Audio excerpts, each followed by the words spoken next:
let's call on the base containing our virtue. Maybe also ask Ms. Erin Jose to join us here. In Yes. case the candidate would opt to answer in Italian, we have a translator. Doon meron na SB 900. Tapos Okay, Miss Lee? Join us here, please. Yes. Sino yan? Ako ko nandun ulit. Diba lakas And again, we will be needing the assistance of our official timer. Luhan ako. We have Ms. Sonia Alforno. Okay. Okay, let's start with our contestant number 6. All right. Take one, please. All right. Let me read it for you. Ano, question na lang, sir? Hindi pa talent portion.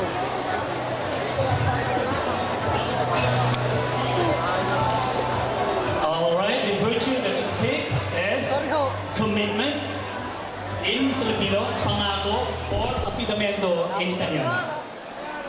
Ang pangako po ay isang bagay na mahalaga na hindi mo kailangan Diffuser mo na yan. hindi mo kailangan suwayin at kailangan mo itong tuparin hanggang sa anong makakaya mo at sa lahat ng kung anong paraan na makakaya mo.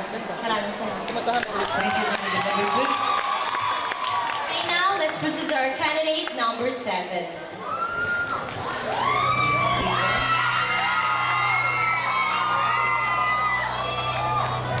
Okay. Wala yun naman abot mo.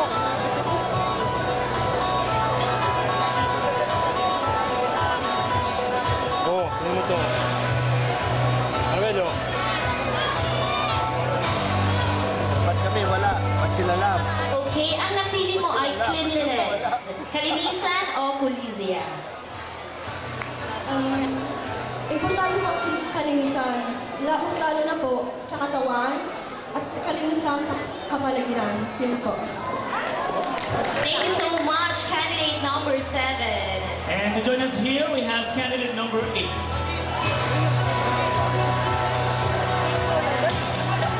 Okay. Let me read it for you, candidate number 8.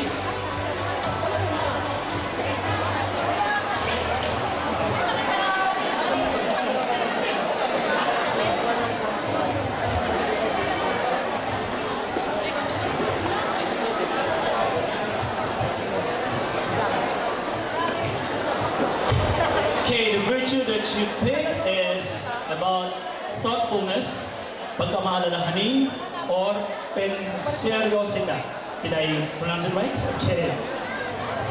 Good afternoon, panel of judges. Good afternoon, ladies and gentlemen.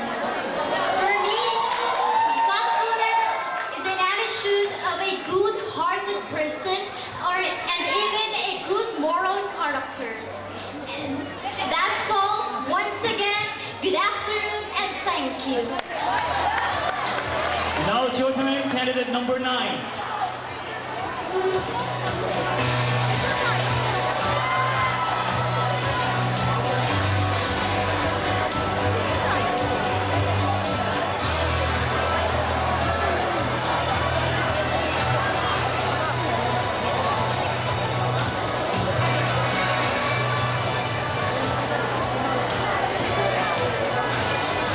Ang napili niya po ay trustworthiness, mapagkakatiwalaan at affidability. Ang pagiging mapapagkatiwalaan ko ay isang napakahalagang bagay. Dahil ang tiwala po ay isang bagay na inaano natin. At kapag nasira po ito, mahirap na po ibalik. Yun lang po. And to complete the casual interview with our female contenders, let's welcome candidate number 10.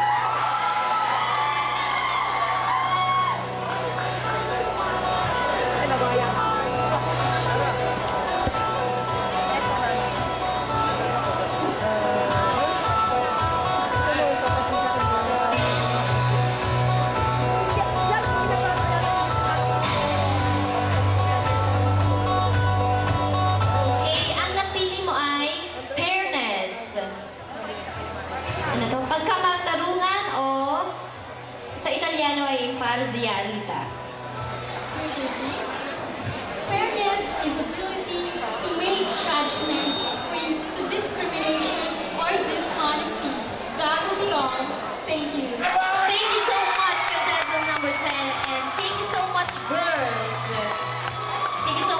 female contenders. Now we're going to proceed to our boys contender. Okay, we'll be hearing from our male contenders this time. And we begin with candidate letter F. All right.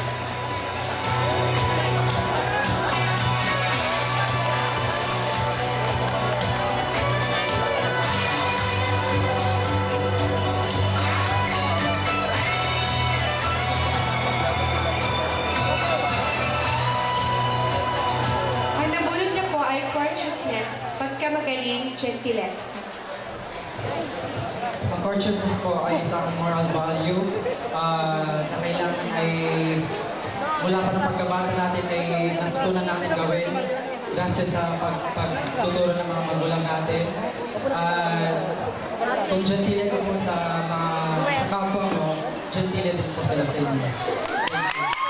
Thank you so much, candidate letter F. Now let's welcome candidate letter G, James Lawrence Manalo. Okay, take one, please.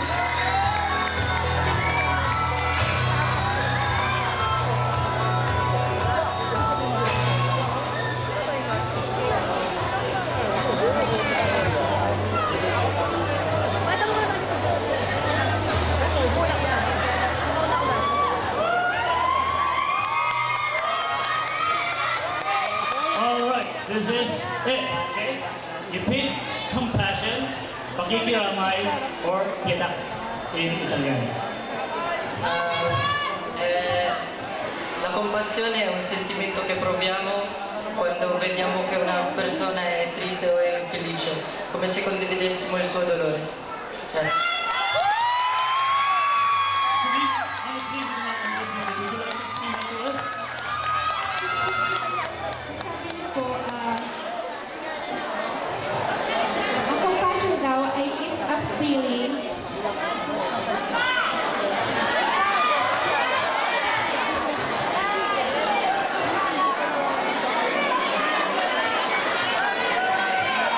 All right. Our judges understand. Alright. I suppose everybody understands it. Okay?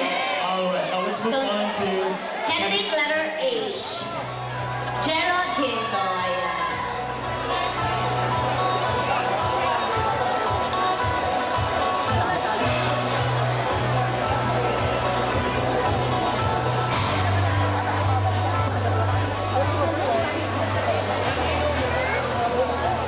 fidelity, katapatan, sincerity. Fidelity, being honest, loyal, and truthful. That's all. Okay. And now we have two more contenders. Let's hear from candidate letter I.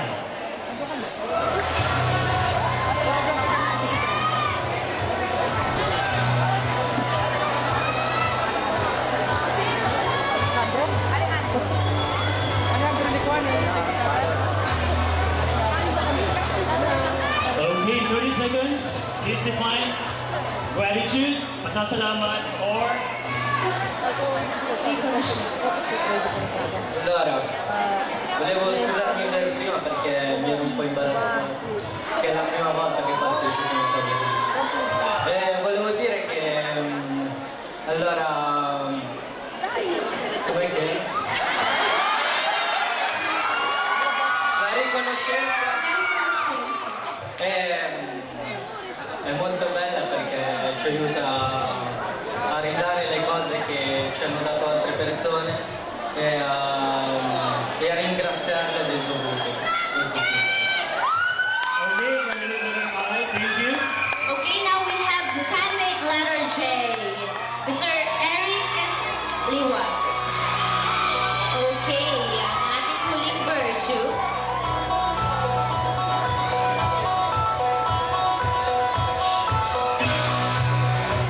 At ang napili mong virtue ay generosity. Pagkabukas palad or in Italian ay generosita. Magandang hapon po sa mga taong nandito sa aming karawan. Ang pagkakabukas palad po ay isang magandang katangian na dapat nating ipayaman at ipasa sa ating darating na henerasyon. At ito po ay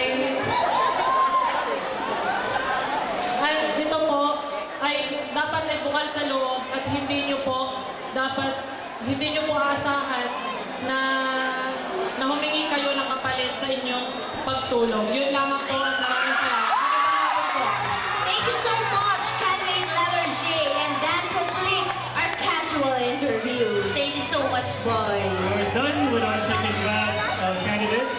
More or less, you have heard all our candidates.